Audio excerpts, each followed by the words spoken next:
The following is an exclusive presentation of WI Garden Media, the voice of Garden Talk Radio.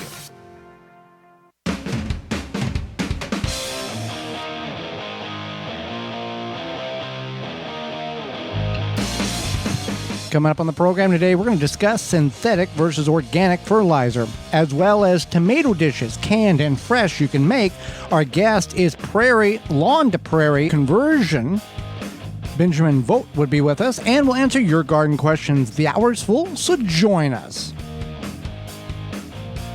You are listening to the most informationally packed hour of garden-focused radio in the country and on the internet with your host, husband and wife team Joey and Holly Baird. This is the Gardening with Joey and Holly radio show. And welcome to the Gardening with Joey and Holly radio show. Happy you've taken time to be part of the program and allowing us to be part of your day. I'm your host, Joey Baird. Beside me is my wife, co-host, best friend, and gardening partner, Holly Baird. This program is for you, about you, to help your garden grow better, to maintain your landscape, grow healthier trees, make your grass look greener, as well as preserving what you grow. Happy you're tuning in, whether you're listening to us on one of the 20 AM and FM frequencies broadcasting our program here in 2023 through our parent website, which is the WisconsinVegetableGardener.com, underneath the Season 7 tab, in-studio video replay, podcast replay, radio app, however you're consuming the product. Thank you very much. You want to be part of it, you can do that by sending us an email to gardentalkradio@gmail.com. gardentalkradio@gmail.com. Let us know where you're listening from. Also, you can give us a call toll-free, coast to coast, at 1-800-927-SHOW. 1-800-927-7469. Well, Holly, at any time of growing season, people will gravitate towards something's not right. I need to add fertilizer. Now, there is multitudes of fertilizers, like there is cereal in the aisle at the grocery store, and sometimes it gets confusing on what is good and what is not, and what's a money grab and what's fake. Absolutely, and it also kind of depends, I think, on who you ask and how they feel about things or what they use versus, just like a lot of people might lean towards, if there's two major brands. A familiar. Familiar. Or I used X because my family has used X for blah, blah, blah years, whatever. So organic fertilizers are great. So they include things like manures, compost, sometimes bone meal, blood meal. These are directed from plants or animal sources.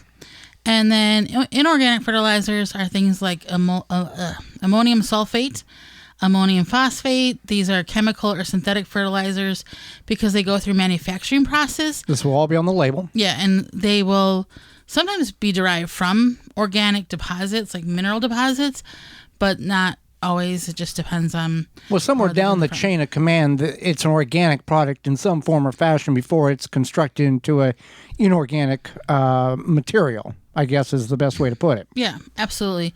So when you think about this, you want to think about a few things. Is that one, organic fertilizers are there's less to apply.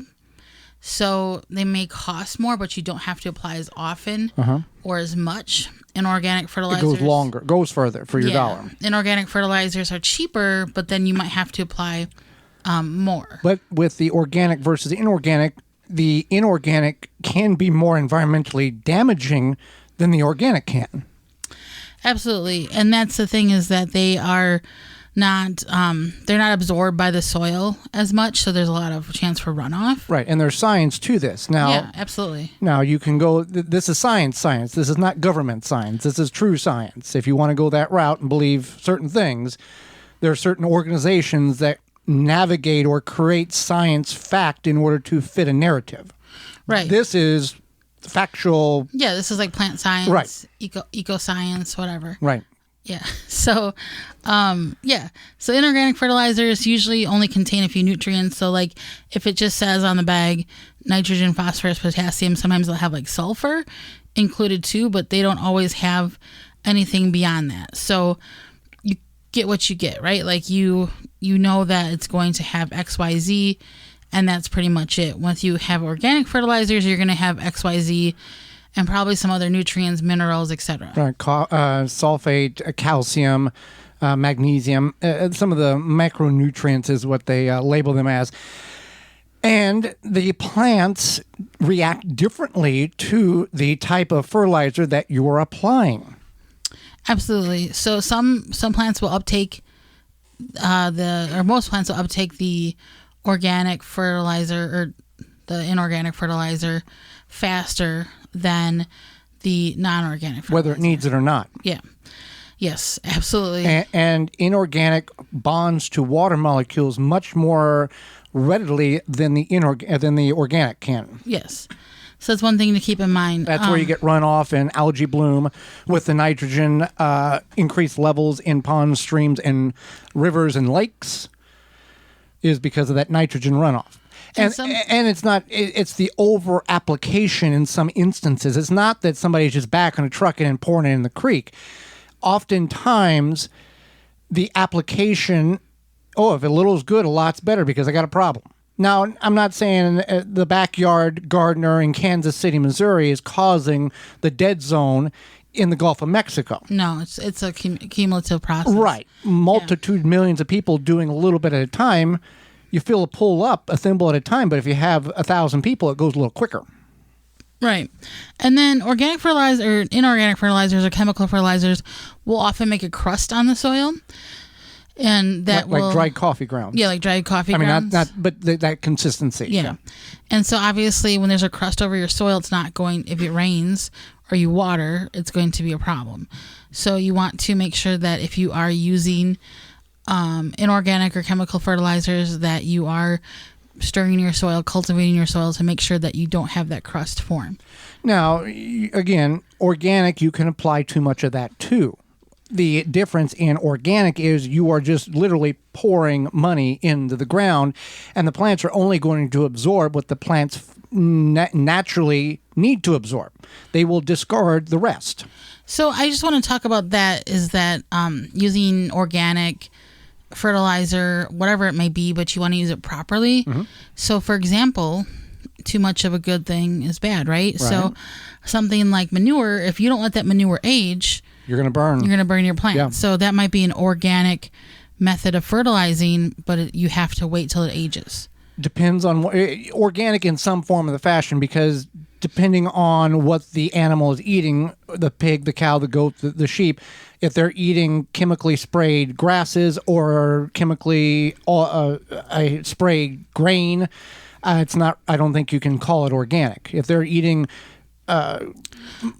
genetically modified corn, soybeans, sprayed wheat. I was just using an example as a very loose example, right? Yeah. And that you have to make sure that you're understanding, even if it's quote unquote organic, what you're putting on it, right? And you are cognizant of what's you're adding to your soil, because of that organic matters, the nutrients, etc., the organic properties, it's going to stay in your soil longer typically than the inorganic, because the inorganic is absorbed faster and quickly by the plants, as opposed to inorganic is going to live and build your soil, and then that helps build your plants. Now, you don't necessarily need organic or inorganic fertilizer. Look at what nature does. It takes the dying debris of leaves and allows them to compost in the forest floor, and then new plants grow next year, the berry bushes, the shrubs, the thorns, all of that. There's not a gnome going around and adding a little dab of fertilizer to all the little plants. You don't know that. I've got good sources that indicate that it's not true. I got a better chance of Sasquatch than the gnomes. Anyway, we can mimic that in the backyard. Bring in organic compost. Create compost. Take the leaves and put in your garden at the end of the season. Let them naturally break down. So you don't have to think, okay, I'm going to garden. I've got to set aside X amount of dollars for fertilizer because that's what you got to have. You don't have to have fertilizer. No, you don't have to have fertilizer, and you can definitely build your soil many ways, and you don't have to add fertilizer. I personally think it's great to add fertilizer as you need it. Right. As you really need it, and I wouldn't wait until there's a problem, but I would maybe once a year. Another thing is to keep in mind is that if it's colder out and you're using organic fertilizer, it's going to move slow. Mm-hmm. Just like molasses, the warmer the material is, the faster it's going to flow through whatever you're doing. Also, now as we are getting into the later portions or middle to later portions of summer, these garden centers are trying to dump inventory. So if there is a specific type of fertilizer that you feel that you want and you want to have some on stock, now's the time to go. Look for the ads, see what they have on clearance, because they don't want to hold on to this stuff. I don't even know if they can legally hold on to some of this stuff. It doesn't necessarily go bad, but I think they just want it off their shelves. They want it gone. Yeah, and even in the most surprising places, you'll find this stuff on clearance, like a big box store back in the back area of their clearance. You'll find this stuff. So it's something to And fertilizer does not go bad if you keep it in a cool, dry place. If moisture gets into it, then it's still going to work, but you've got clumps and big, popcorn ball fulls of fertilizer. Right. I would definitely, if you are using an inorganic fertilizer, chemical fertilizer, you want to make sure you read the storage instructions because some of this stuff is highly combustible. And yes, and organic and inorganic fertilizer both can come in granular and liquid form. So it's not just a one-size-fits-all thing. There's multiple avenues in order for each one of these type of things. Well, there's only one place, Holly, where you can get everything but the meat, and they offer a really sweet coupon code for all of you listeners, and you guys have been using it. It's Walton's Incorporated. Absolutely. As we are heading into canning time, meat harvesting time, etc., Walton's knows you care about what's in your food. So Walton's, you can get the equipment, seasoning, and supplies to make sausage, jerky, and other meat product your way to your high standards. Do you want to make snack sticks that people actually like? That you like? That I like? No, that everybody likes? Because I've made stuff that wasn't that, but I ate anyway because I made it. But you want to make it so you can enjoy it. That beef jerky ones? Yeah. Uh-huh. So anyway, Walton's can help you make some delicious beef jerky that your friends turkey jerky, deer jerky will want to enjoy. And then you can give it goose jerky's good too. Goose jerky. Yes. You can give as gifts, who knows. But anyway, they have everything, their own full line of meat grinders, mixers, sausage stuffers, seasonings, all sorts of great stuff. If you go to waltonsinc.com, they also have a community where you can learn more about meat processing at meatgistics.com. When you go to waltonsinc.com, you can use code GROW50 to save 10% off your orders of $50 or more. When we come back, you've got tomatoes either about ready or coming out of the garden. There's a lot of different dishes and canning recipes in which you can store and use these. We're going to go over several of them when we come back. Hang out with us. You're tuned into the Gardening with Joey and Holly radio show. Have a garden question? Give Joey and Holly a call now or anytime 24/7. Just dial 1-800-927-SHOW. If you can't get through, leave a message and they will call you back. Call now 1-800-927-SHOW. Grip 6 produces American-made products with sleek designs and quality materials. Based and manufactured in Utah, they have high-quality and durable products to last a lifetime. They are built beyond tough. The wallets are low profile, made out of high-quality aluminum, and options to upgrade. Access your cards and cash without bulk. Guaranteed to last a lifetime. It's the last wallet you'll ever need. Your traditional wallet is big and bulky and not easy to access the cards you need conveniently. Grip 6 has a quick array access for your cards. You can also add money bands for cash, more cards, business cards, and more. Variable capacity for minimalist or maximalist. Lightweight, sleek, and no wallet bulk in your pocket while gardening, working outside, or enjoying the great outdoors. Designed and manufactured in-house for best results and quality every time. When you purchase from Grip 6, you're supporting long life cycle products and American-made manufacturing. Check out their belts, wallets, and socks at grip6.com. Use code RADIO15 to save 15% off at grip6.com. Pomona's Universal Pectin is a high-quality pectin that gels reliably with low amounts of any sweetener. If you're trying to reduce the amount of sugar in your diet, you'll love Pomona's Universal Pectin. Now you can make healthy homemade jams and jellies sweetened to your taste. You can use sugar or honey to sweeten. Pomona's Universal Pectin keeps indefinitely when stored in an airtight container. Easy to use, versatile, and comes with directions and recipes in every box. Find out more and where to buy at PomonaPectin.com.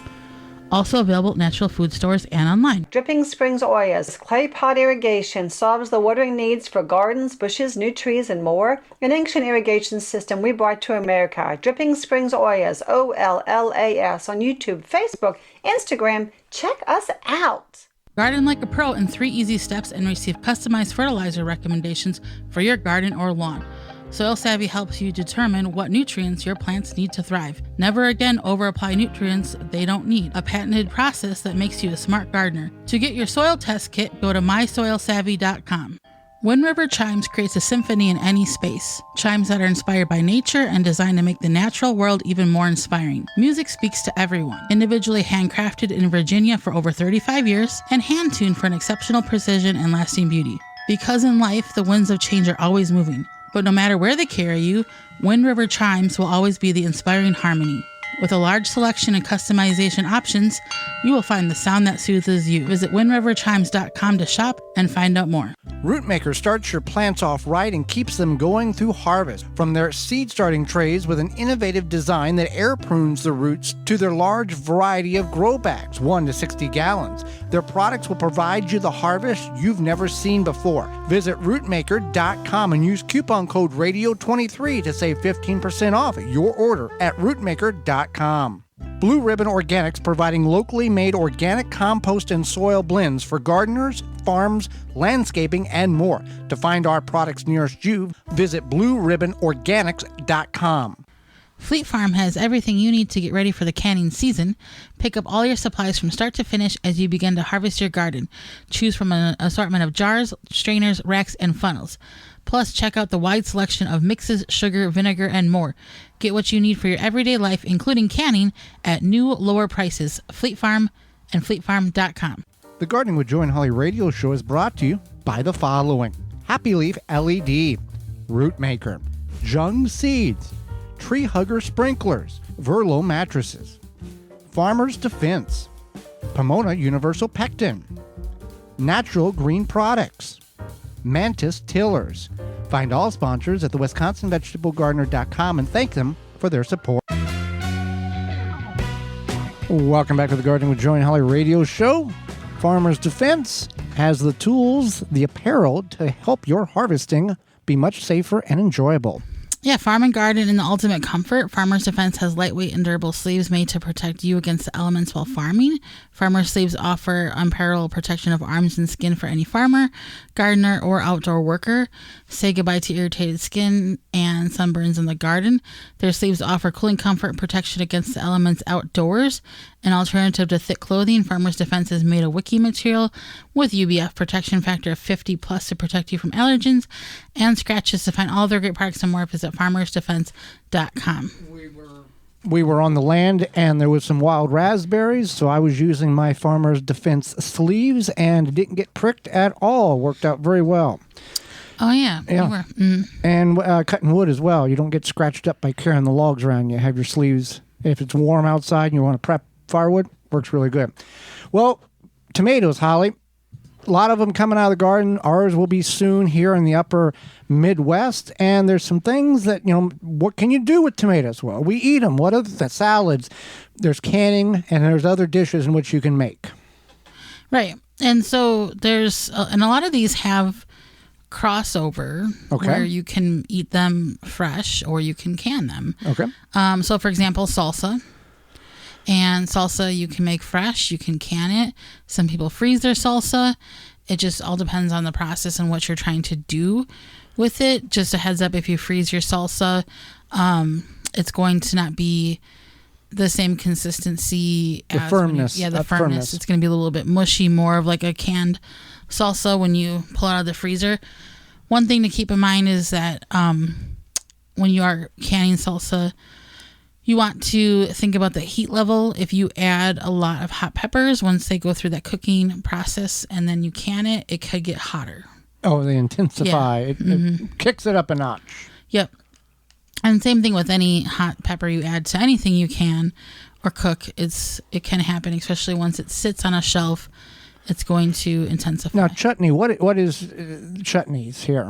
Chutney is like a. Is it a meat jam? It's like kind of like a very loose jam people do put on meat, or they'll like dip crackers into it or something.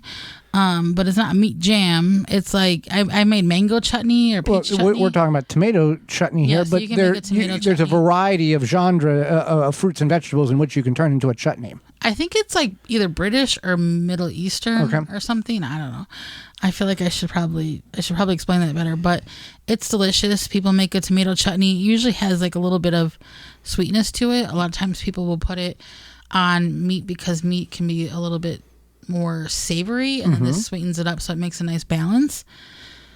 So tomato soup is fun to make. It's fun to can, and it's delicious.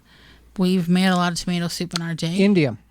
Chutney. That's from India. So I was kind of close with the Middle Eastern. So India, yep. Ancient India is where it originated. And if you're not familiar, I would highly recommend looking into chutneys, because if you're like, I've canned all the things, or I've done all these things with my tomatoes, it's another option. So yeah, tomato soup is delicious. That's not something you would typically eat Cold tomato soup. cold, like gazpacho. Yeah. Yeah, so you could do that, gazpacho. Another one is ceviche. I think there's tomatoes in ceviche. I'm pretty sure, because that's like a thing. You can add tomatoes to anything. You can add tomatoes to anything. I mean, realistically, I used to make this pasta, and I'll make it again. I used to make this pasta dish. Was that the one with the shrimp? This is a different one. Okay. We'll talk about the shrimp dish in a moment. Yeah. So this was tomatoes and then white beans, like cannellini beans, and cheese, and I mixed it with pasta, and it was delicious. It's a little different, but it's good. Yeah. Did I eat that? No, I never made it for you. Okay. Do you want me to make it for you? I don't know. Talking about dishes that was never made for me. And I used to make it. This is so long ago that I used to make it when I was single. Oh, okay. Yeah, so that was a long time ago. The dish with it, you had the shrimp too. It's got the tomatoes in, that I enjoy. I don't really know what to call it. So basically, I take butter, like a good amount of butter, between half a stick and a whole stick, depending on how many tomatoes I have. Melt that down. I chop up a bunch of tomatoes, or if they're cherry tomatoes, I just toss probably what would be a quart of tomatoes in there, and then I let those cook down, kind of smash them up with my spoon. You add some garlic. You can add garlic before you add the tomatoes. And then sometimes I add mushrooms. Sometimes I've added random other vegetables, but usually it's like tomatoes, the butter, garlic, and then shrimp. And then you just mix that all up and put over some pasta. Yeah, it's very good. If you don't, Italian seasoning is good. Now you can omit the shrimp if you are vegan.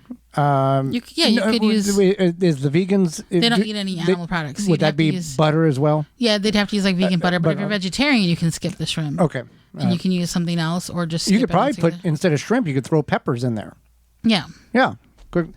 So, a tomato gravy. What is tomato gravy?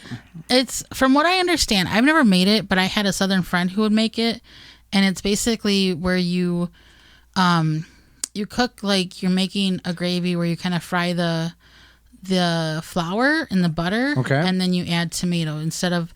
So a lot of times when people are making gravy, they fry the flour into, so it's like making a roux. You fry the flour into the butter, and then you add broth or milk to make like a creamy gravy, or some sort of broth, or like an onion gravy. People will add like those onion packets. So this is where you add tomatoes, and then it makes this nice thick tomato gravy. Well, there's also tomato pie too. Yeah. No, I've never. Why didn't you tell the folks what tomato pie is? Well, I've never had tomato pie. I just know that is a very prominent staple in some geographical areas of the United States, that it's the go-to deal. Is that the South? I don't know. I'm not familiar with the somebody's yelling it at the radio. It's us. It's us. It does. I just don't. Pie is supposed to be sweet. I just can't get behind, and I'm sure there's stuff you add to it. We should have looked into what you got to add cheese and tomatoes and oregano and all that other stuff. I got one. Yes. I forgot to put on the list here. So this is a breakfast I make myself, is like a hummus toast. And so some people will roast their tomatoes when they do this. I just eat them fresh. But what I do is I take bread, I toast it, and then I spread a nice thick layer of hummus over it. And then I slice up my tomatoes and put that on top. I eat it open-faced. Okay. And then I put everything but the bagel seasoning on top of that. And it's delicious. Well, I take cherry tomatoes and then I'll smash them so the juices come out. I'll do this in a warm skillet or a cast iron skillet. Oh, yeah, your bread stuff. Yeah. And then I'll add a little salt in there and about a half a cup of cream and about 2 tablespoons of butter. Well, the cream, based on the number of tomatoes. But essentially what you're doing is you're creating a very savory tomato paste that you then put on bread that's toasted, and you can eat it like that. You leave the skins on, and it's not bad. You got to do it with fresh tomatoes, though. And you can variate your cream. If you don't have cream, I've used milk before, but it doesn't thicken the juices from the tomato as well as the heavy whipping cream. You could just eat the tomatoes as a snack, and that's how you woo your lover. Uh-huh.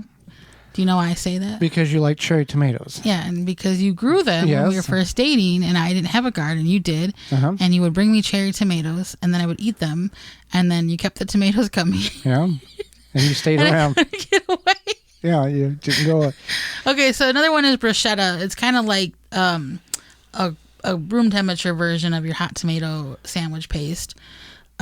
Let's talk about canning. There's the books and books on canning tomatoes here, but you can do whole tomatoes.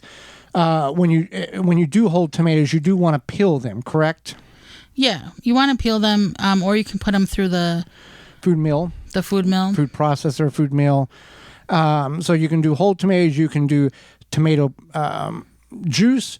You can do chunk tomatoes, pasta sauce.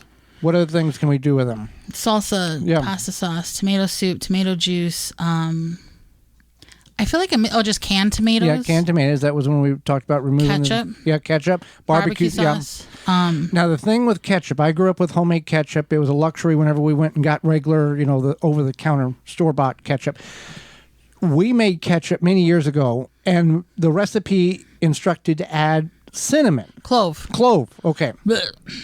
We didn't add the clove, and it was much, much better. Yeah, I think I called it like country ketchup. Now we're gonna get a call about that, but because I did not like the clove. Right. Yeah. And see the commercial. Now there's a lot of organic, but it was corn syrup was what the binding agent is in the commercial. No, it's just the sweetening. The sweetener agent. Okay. So when I buy ketchup, I buy the stuff that doesn't have the corn syrup. It's just like sugar flavored or sugar free. It's sugar cane sugar or whatever. Yeah. And it has nothing. I have nothing against corn syrup. I'm not gonna be like corn syrup is bad. It's just for me the flavor. I like the stuff that's too sweet. It's like almost too sweet with the corn syrup. It's like eating your sweet tarts with the with the cane sugar. It just to me tastes brighter. Yeah. What does that taste like? Bright. It tastes bright. It tastes bright. I don't know. It's just preference. What you like. Sometimes when I have stuff with a lot of corn syrup, it like hits me in the back of my throat in a weird way. So I just get the cane sugar ketchup. So and it's easy to find. It's like every brand has it. So we got tomato sandwich. So this is I think it like kind of started off as a southern thing where people toast their bread and then they put mayonnaise on it. And there's a certain brand of mayonnaise you're supposed to buy because it's the South.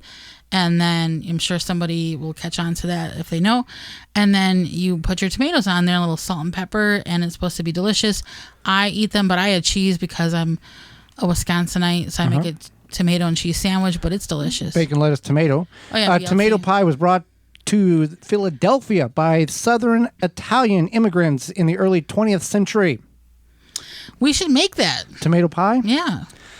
Well, when we get the tomatoes, we can.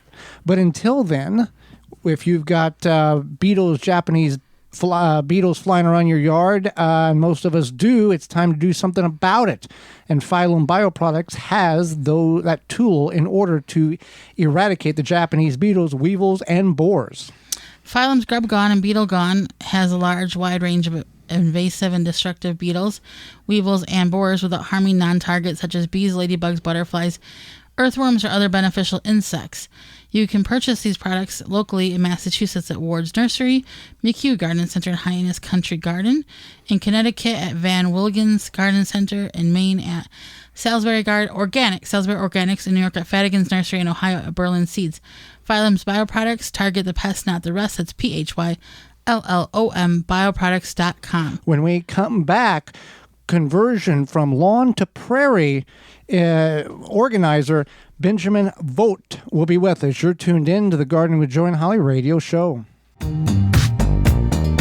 Got a question for Joey and Holly? Send it via email anytime to gardentalkradio@gmail.com. Tree Hugger sprinklers are the ultimate watering device for either your newly planted or established trees and shrubs. Our sprinklers open and close around the trunk of your tree and provide 360 degrees of watering. With our adjustable valve, you can direct the water to your tree's targeted saturation zone. They come in 3 sizes, 7, 11, and 15 inches. You can purchase a Tree Hugger sprinkler at your local garden center, feed store, or hardware store. Go to treehuggersprinklers.com to find a retailer close to you. Or you can buy it directly from Amazon or treehuggersprinklers.com. If you're an independent nursery, garden center, hardware store, or feed store, you will want to stock this product. Contact the good people at Tree Hugger Sprinklers and they will get you set up. Your tree's best friend. treehuggersprinklers.com. Dig planting holes from a comfortable standing position.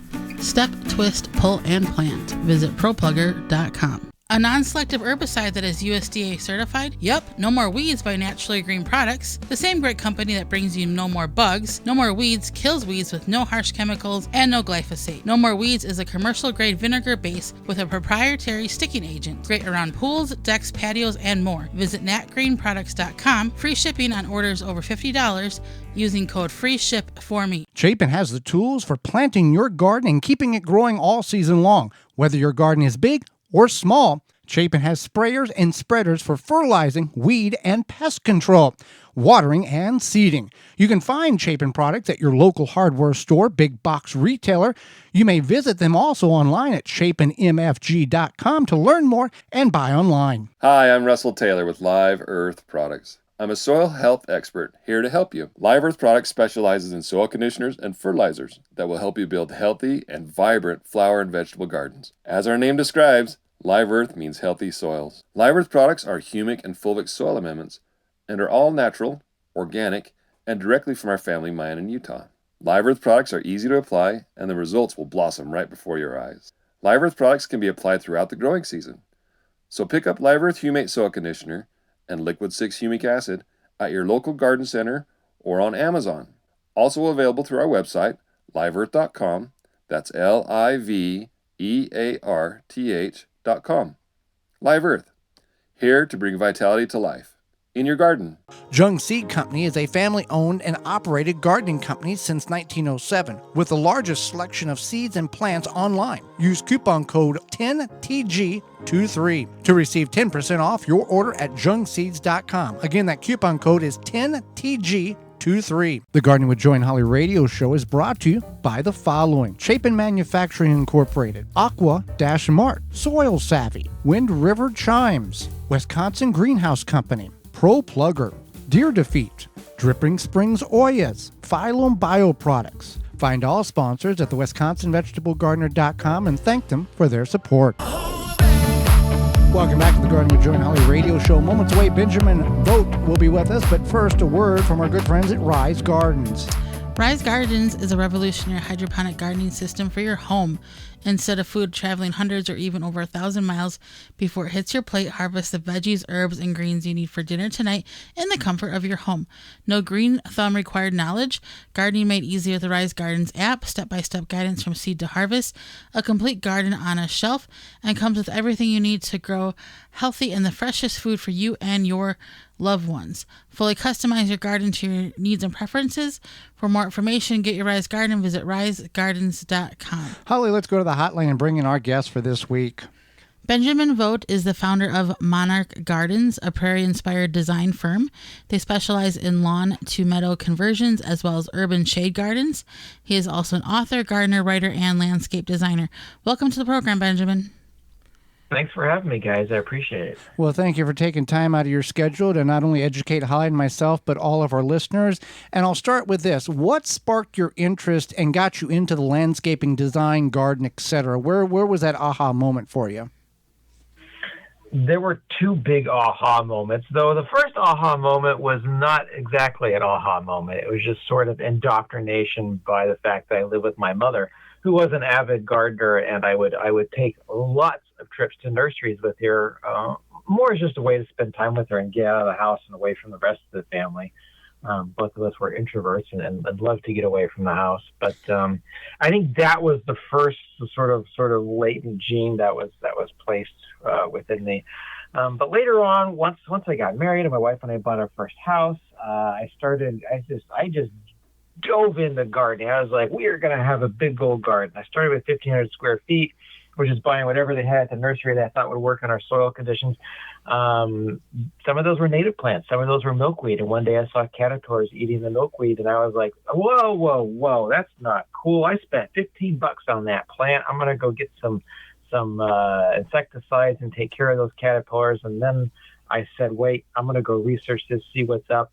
And then I started figuring, hey, all this wildlife around me is using these plants, and that's actually what I want. And from then on, it was all native plants. It was all habitat. It was all building the garden, not just for me, but for all the life around me.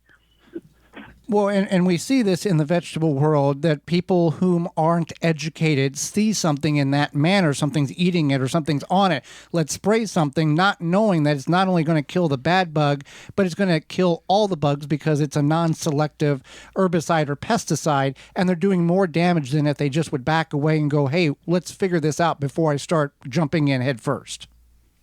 Oh, absolutely. And I tell vegetable gardeners all the time, the best thing you can do if you want to reduce pests is to have wilder spaces around your vegetable garden, of native plant gardens that are going to bring in beneficial predator bugs. Like, there's so many of them, including wasps. So it's good to have diverse habitat around your veg beds.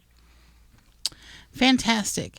So you do the lawn to meadow or lawn to prairie conversions.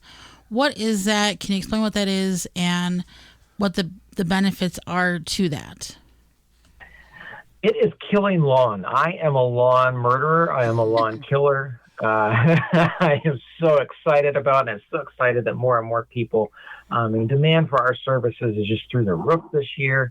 It was a lot last year, and it's like double this year. So yes, we are taking suburban and urban lawns, those monocultures that require tons of inputs, tons of water and fertilizers and herbicides and pre-emergent herbicides and insecticides and all that nasty stuff that goes into our groundwater and that we drink and that seeps through our bare skin as we walk barefoot on the lawn. We are taking all that nastiness away and adding biodiverse ecosystems native to the region that support wildlife, that sequester carbon and clean the air and cool the air and reduce stormwater runoff, which is a big deal with climate change right now. We don't get nice soaking rains anymore. We get 2-inch deluges that happen in 10 minutes. So the more we can keep that water on site, the better, and a more diverse landscape is going to do that for us. So I forgot the second part to your question. You'll have to ask me again. Just what are the benefits to converting the lawn to prairie? And you had answered some of that in regards to the I did answer. See? Yeah, I think most of that. Yeah. Now I'll ask you this: I know in the West, when people convert lawns to more of a environmental, they rip the lawns out and put gravel in, and they get a tax break. Is that similar in the programs where you're converting it back to native, or is that not something the government has said this is good yet?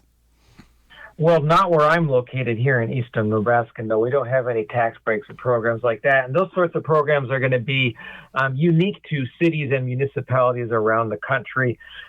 So it just depends on where you live. You should look it up and see if those exist for you to help you mitigate the costs of these landscapes. Fantastic. So we talked to a lot of people that recommend native plants, and we agree as well. And just as a reminder for our listeners, why are native plants so vital to everyone's ecosystem? Yes, if we are in a mass extinction right now. People have heard about it, and unfortunately, we have caused that mass extinction, and we see it on a daily basis.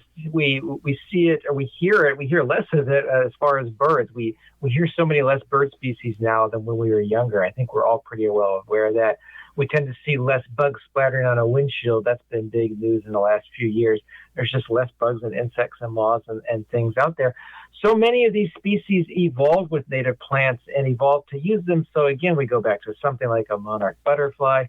Their larvae, their caterpillars, can only use milkweed. It's a very specialized relationship. Without milkweed, you have no monarch butterflies.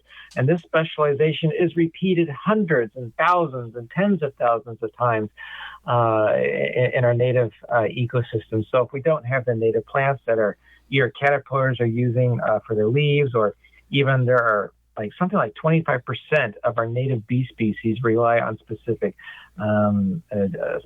genus or family or species of native plant to gather pollen from. So if we don't support these specialized relationships, we lose pollinators. And we're going to lose plants too, because if we don't have the insects pollinating the plants, then the plants can't produce viable seed and create more plants and create more habitat. And if you think about birds again, right? Birds, most songbirds feed a steady diet, almost 100% of moths and butterflies and caterpillars to the young for the 2 weeks or so that they're in the nest.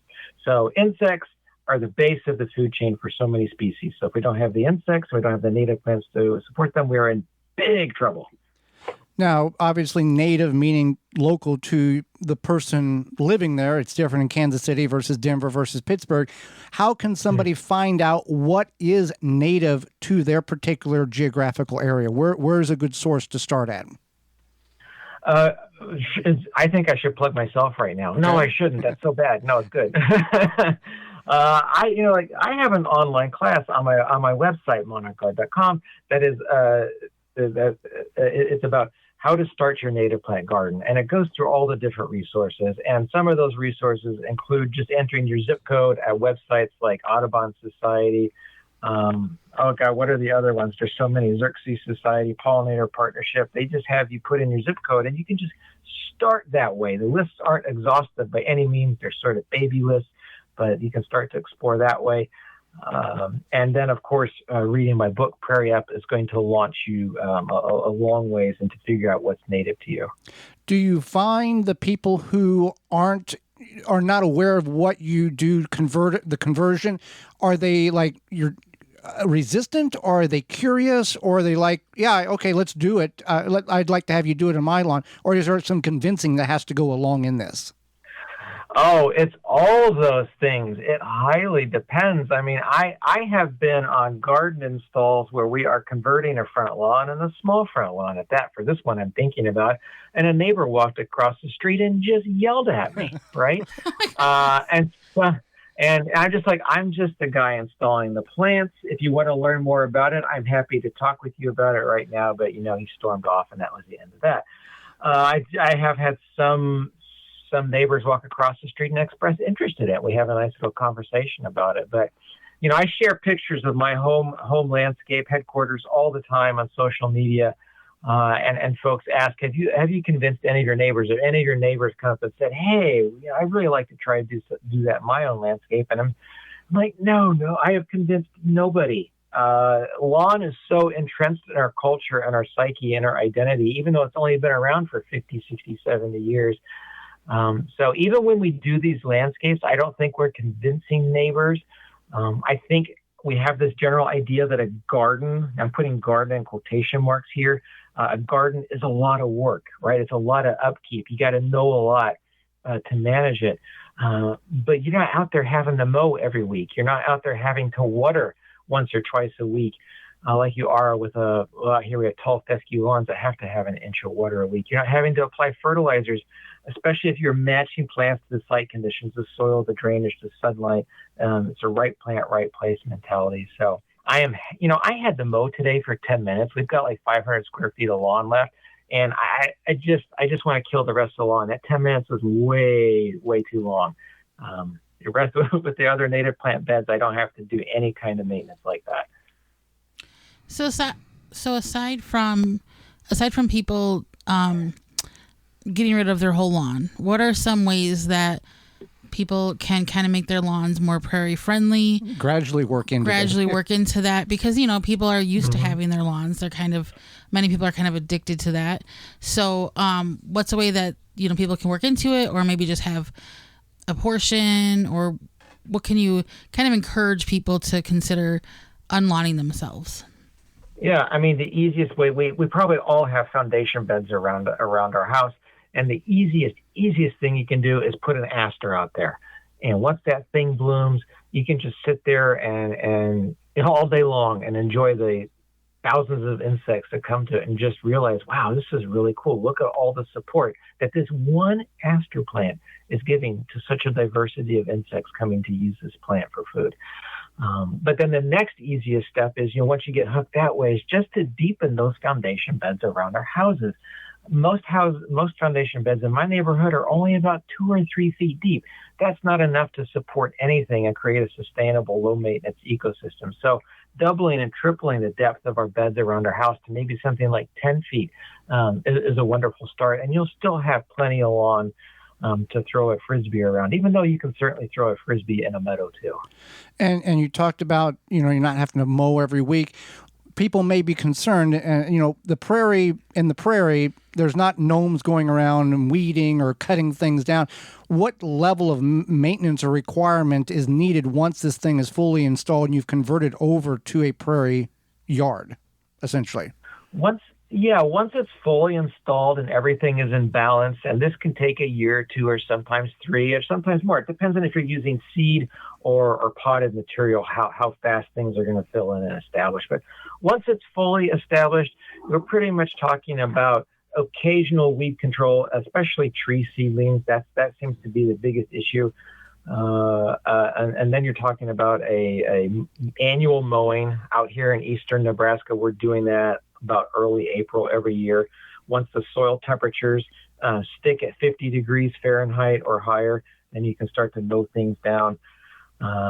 And that's really about it. If you have done the right plant, right place, right plant community, you've mashed all the plants together and the site conditions and everything is knit tightly together with lots of deep layers, ground covers, and 2-foot tall plants and 4-foot tall plants, it's really quite self-sustaining. Of course, there are caveats to this conversation, and site-specific and region-specific, but generally, it is not mowing every week. It is not watering every week. It is not fertilizing 4 times a year. None of that. Fantastic. Now, you had talked about the milkweeds for the monarchs.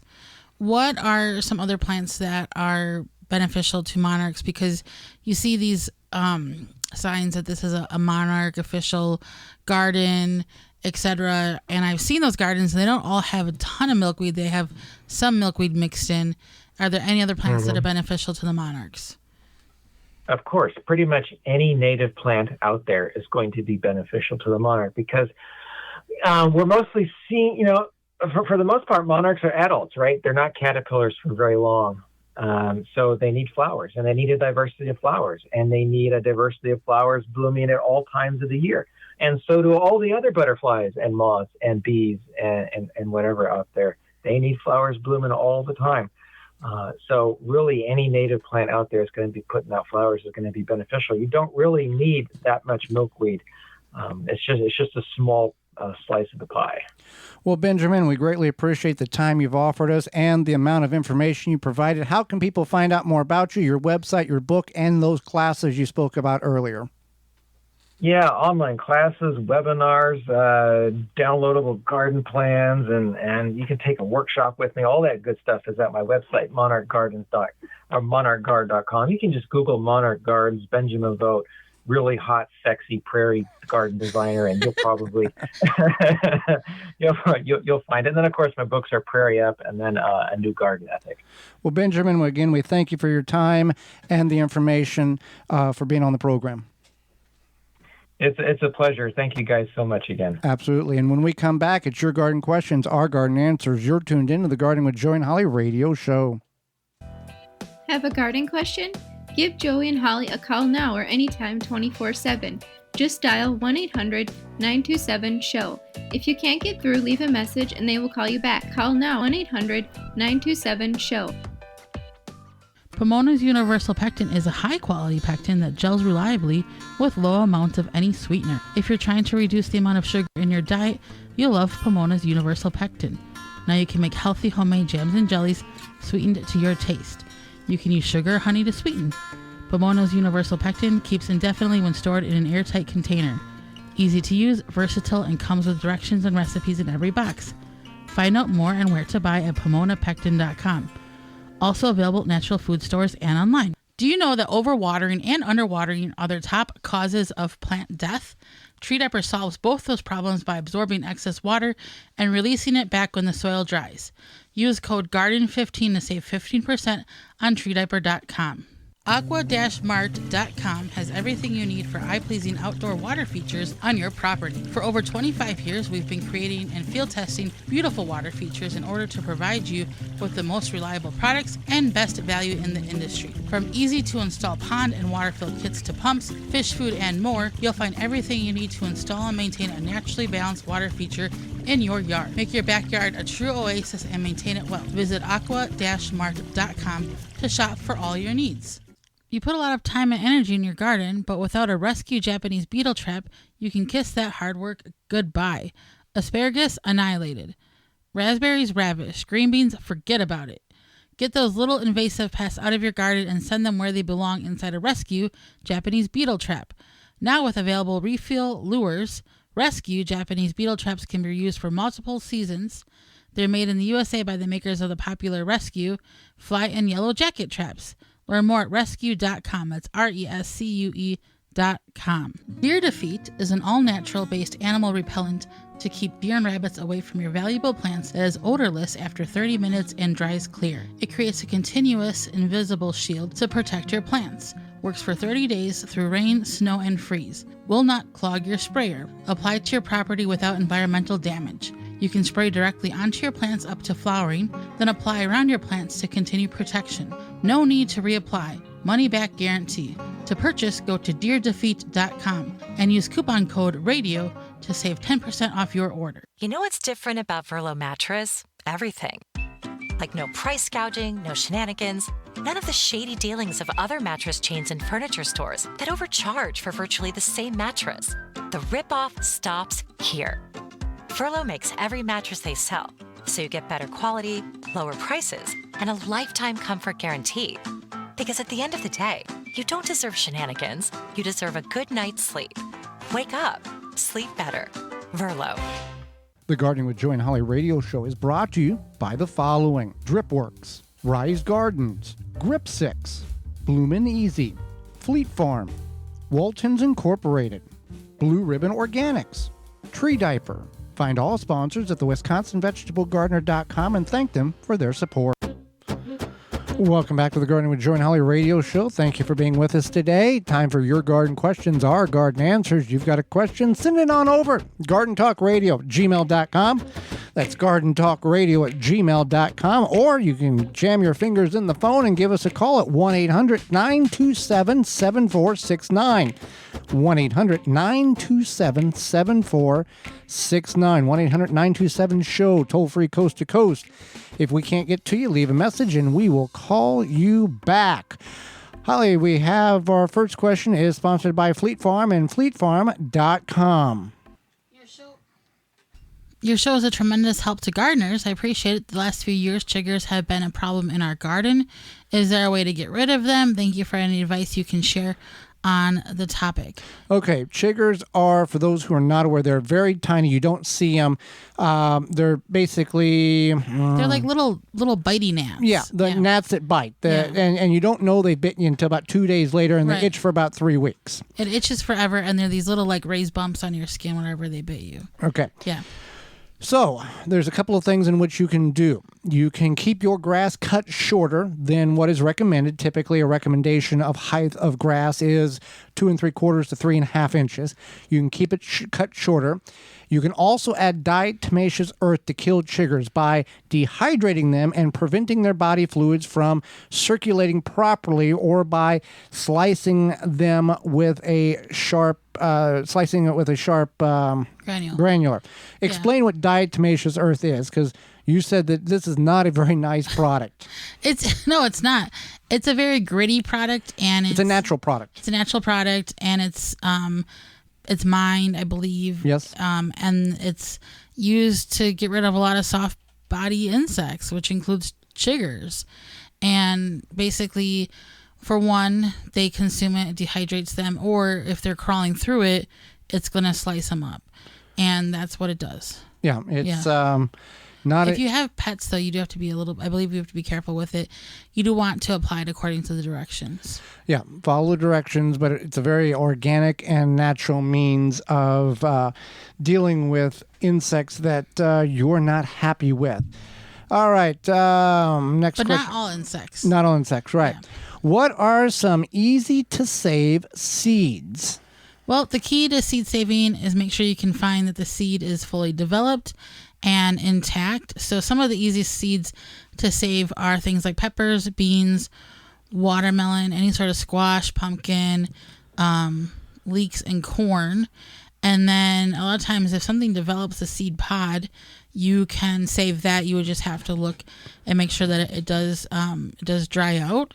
And then you can save those seeds like radishes and Kale. lettuce. Yeah, kale. Lettuce, Dill. Yeah. With the leeks and the kale and other brassicas, 2 years on that deal. And then with the corn, you want to leave it on just like field corn. You want to wait until it completely dries. If you're wanting to save it for seed and you don't care if there is the opportunity or a chance that cross-pollination has occurred from patches throughout the neighborhood or the countryside, that if you're going to save the seeds, you're going to pick up some genetic traits in that. Tomatoes, people, I want to save tomato seeds. I want to save tomato seeds. You can do that. You want to leave the tomato on the vine as long as possible, basically rotting it on the vine. Then you're going to extract it. You're going to take a mason jar, a wide mouth pint jar, and squeeze the seeds out of it. Going to cover, you're going to add just a little bit of water. You can use any jar. Any jar, Yeah. but I use wide mouth because you can get your hand in there and But stir you can them. use like an old mayonnaise jar. Right. It doesn't have to be a mason jar. For those who don't understand that, mayonnaise jars used to be made out of glass back in the day. And you want to take and squeeze the seeds out of the tomato itself and then add a little bit of water. Cover it with a coffee filter or a rag. It's going to ferment for about 3 days, 72 hours. It's going to have a little smell coming off of it. At that point, then you want to drain the liquid off and catch the seeds. What is occurring is that fermentation is eating away at the seed or that gelatinous slime around each seed that the tomato has inside of it.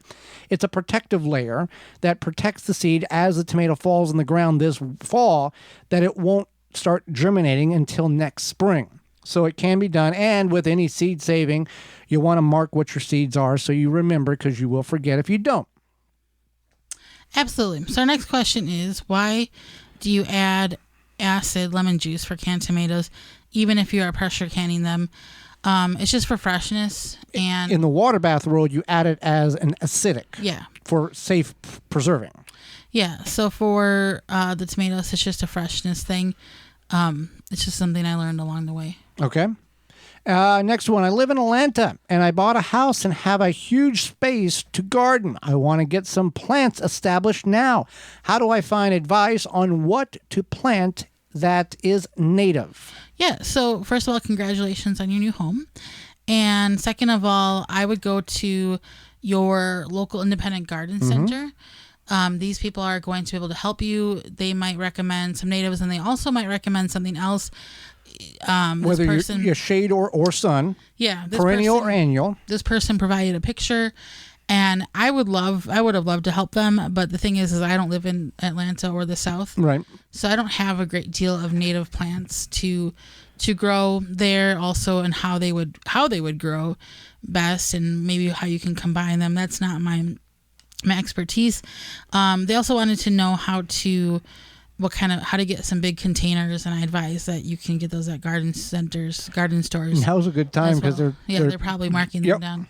Yeah. So if you ever don't know, like, hey, I have this space here and I don't know what to plant here, you can certainly go to your local garden center and local independent garden center, take some pictures, show them what you're looking for, and they can help you.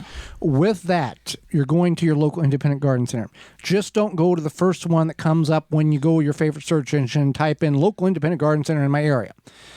There might be 3, there might be 13. Look at the ratings. Look at what people have wrote, because just because Bill's Independent Garden Center is down the street doesn't mean Bill's Independent Garden Center is very good. Right, and some of them will have kind of specialties. Some will be better for vegetables, and some will be better for flowering plants and shrubs, and some of them will just have better looking yard signage and containers. The one that we deal with has All of that. They have it's people like a on staff that know everything. If Bill doesn't know, Sarah knows. If Sarah doesn't, there's a chain there that everybody knows a little bit enough to help you out. It's a complete garden center. Right. Yeah, for sure. And you can always call ahead, say, hey, I'm coming in to do XYZ or to accomplish XYZ or look for whatever. And they will be like, yes, we'll make sure blah, blah, blah. That's Jane and she can handle that. And she's here on Tuesday, Thursday, Saturday, whatever. Yeah. And like the individual that wrote us, have some photographs and know if the plant or the area is shaded, partially shade, full shade, or full sun, because the more information you can tell somebody who has knowledge about the plants and is a garden center, the better, more accurate, and happier you will be 3, 5, and 10 years down the road, because they have given you an annual or perennial that will come back year after year, a shrub, a tree that is designed or can adapt to that particular location that you want something to fill in. What's funny is that one of my friends asked if I ever feel bad for saying, like, I don't know, or referring the question to somebody Joe else. Lampel said that was the best thing you could ever say. That's what you can do, because I could Google this, like some native plants for Atlanta, but I don't know anything about that. But when you Google that for some plants, there's 400,000 different articles, and who knows how many of them are just saying something, so you click and they get their little nickel every time you click on a link. Absolutely. So just keep in mind that we want to help you, but sometimes we don't know. I'm not from the South, and I have no idea. So that's why I can refer you to someplace that's going to be better. Well, with that being said, Holly, we are out of time, and we thank you for yours. Miss any portion of the program today or would like to revisit it, send us an email at gardentalkradio@gmail.com, and we will send you a link to the program. You can find all past shows at our parent website, the WisconsinVegetableGardener.com, and our videos there.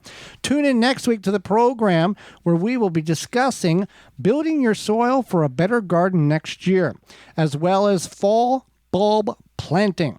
And our guest will be author Melissa K. Norris, homesteader and author, will be with us. So until next week, for Holly Baird, I'm Joy Baird, and we will see you in the garden.